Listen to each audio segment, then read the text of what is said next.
Hello, my name's Christopher Anatra. You know me as the Quantum Businessman.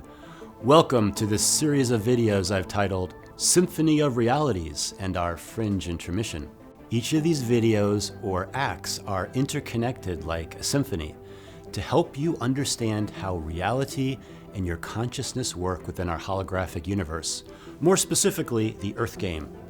Welcome back to our intermission as we head into Fringe Level 2, Extinct Animals. Many people were shocked and relieved to hear that the Tasmanian tiger is back in this timeline. Maybe they never went extinct in 1936 in this timeline like we were told. Or perhaps we've merged into a timeline where some still existed. What do you think? Either way, the return of the Tasmanian tiger is an awesome Mandela effect timeline change to observe. Would you like to see more extinct species come back? How would that work?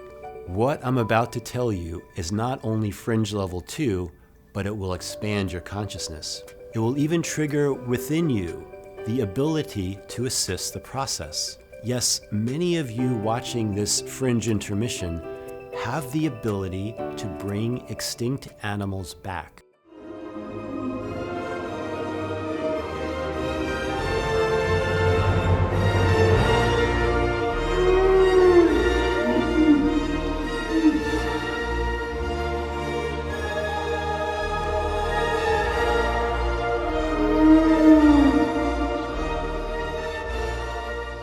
They're moving in herds. They do move in herds, and you'll get lots of brownie points from Earth because she loves it when an extinct animal comes back. How does this work? Let's take the example of a famous animal that's gone extinct. When we think of extinct animals, we think of dinosaurs, woolly mammoths, and perhaps a saber-toothed tiger. But what about the dodo bird?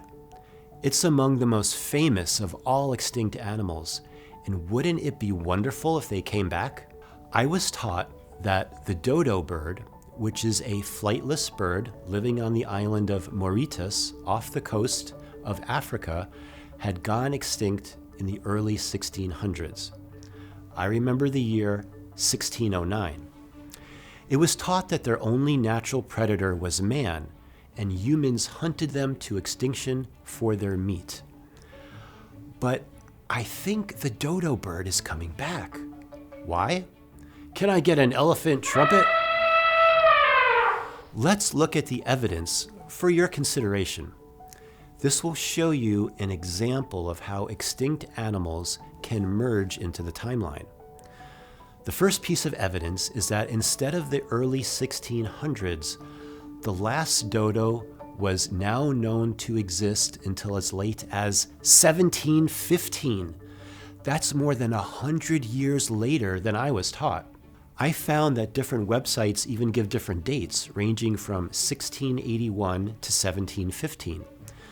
This in itself could be considered residue, when there is so much conflicting information, similar to the newspaper headlines about the Titanic that was discussed in Act 3. The reason the dodo went extinct is also new for me. I remember that they were hunted by humans for their meat and that humans were their only natural predator. However, in this timeline, humans did not like the taste of their meat, and it's said that eating a pigeon or a parrot was much more preferable to a dodo. So humans are now off the hook. I think the dodos were big, fat, sort of waddly, ungainly birds, quite slow, and that all these Dutch sailors on Mauritius basically turned up and had them for Sunday lunch. But the Oxford dodo, this specimen, and this work is part of this, has changed how we think about dodos. We now think they were slimmer, quite nimble, and it wasn't the sailors that did for them on Mauritius, it was the animals they brought with them. The rats and the cats, the dodo had no natural defences against them. They're invasive species, not seen before, and they basically went for the young and the eggs, and that's what did for the dodo. So, what caused them to go extinct? Rats and cats. Why? Because rats would eat their eggs and cats would eat the baby chicks. The dodo only laid one egg at a time. Were you taught that rats and cats made the dodo go extinct? Is this a Mandela effect for you? Also, now dodos are thought to be slimmer and more nimble than once thought. The second evidence is this: a preserved dodo head. It's kept at the Oxford University Museum of Natural History in England and is actual soft tissue from which a DNA sample could be taken. Is this a Mandela effect for you? It certainly is for me. This is a huge Mandela effect. In my old timeline, only artists' drawings of the dodo were known. There were no preserved parts of the dodo, especially an entire head. In my opinion, right before our eyes, perhaps the blossoming of the timeline flower gardens to create an amalgamation timeline where the dodo never went extinct or is revived for these 4 reasons. Number 1, it's no longer hunted by man. Humans don't like the taste. Instead, animals like rats that ate their eggs are the new reason for extinction. Number 2, the dodo is more slimmer and nimble than once thought. It can more easily evade capture. Number 3, the last known dodos alive are about 100 years later than previous timelines. Number 4, we now have a fully preserved dodo bird head from approximately 1715.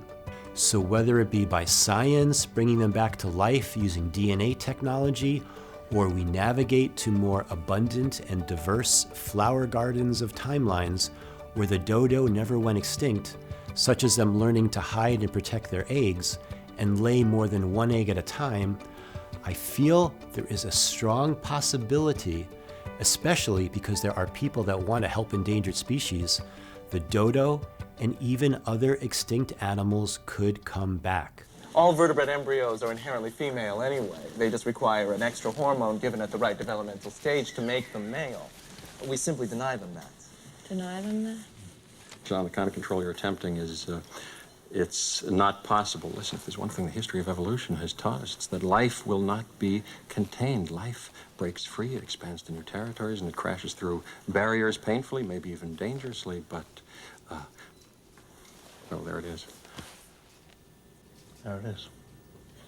You're implying that a group composed entirely of female animals will breed? No, I'm simply saying that life, finds a way.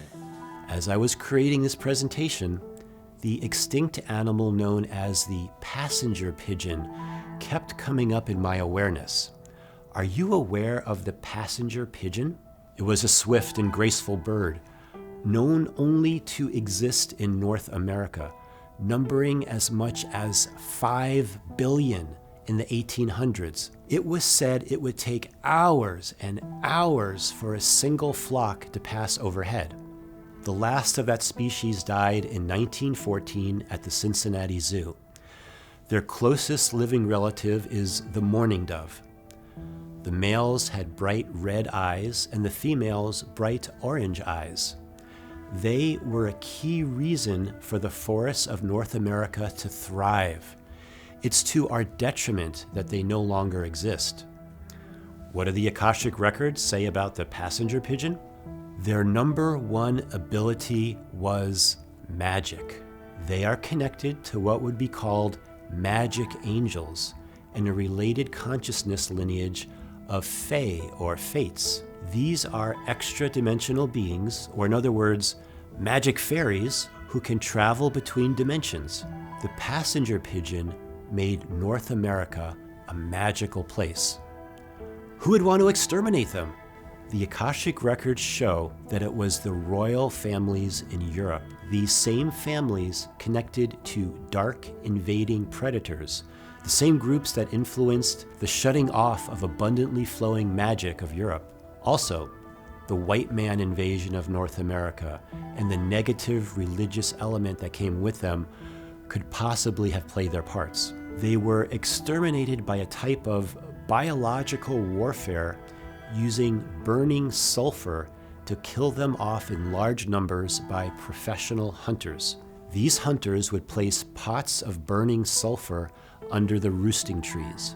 This would knock the birds out, they would fall to the ground and be easily killed. Millions were killed at a time using this method. This method could have allowed the dark sorcerers of Europe to harvest the pigeon angel and fey magic as they died. And this magic has been transferred and sold to other factions since the 1800s. Where is most of the passenger pigeon magic now? Could it be Hollywood? That place in California named after one of the best woods to make a wand from, the holly tree.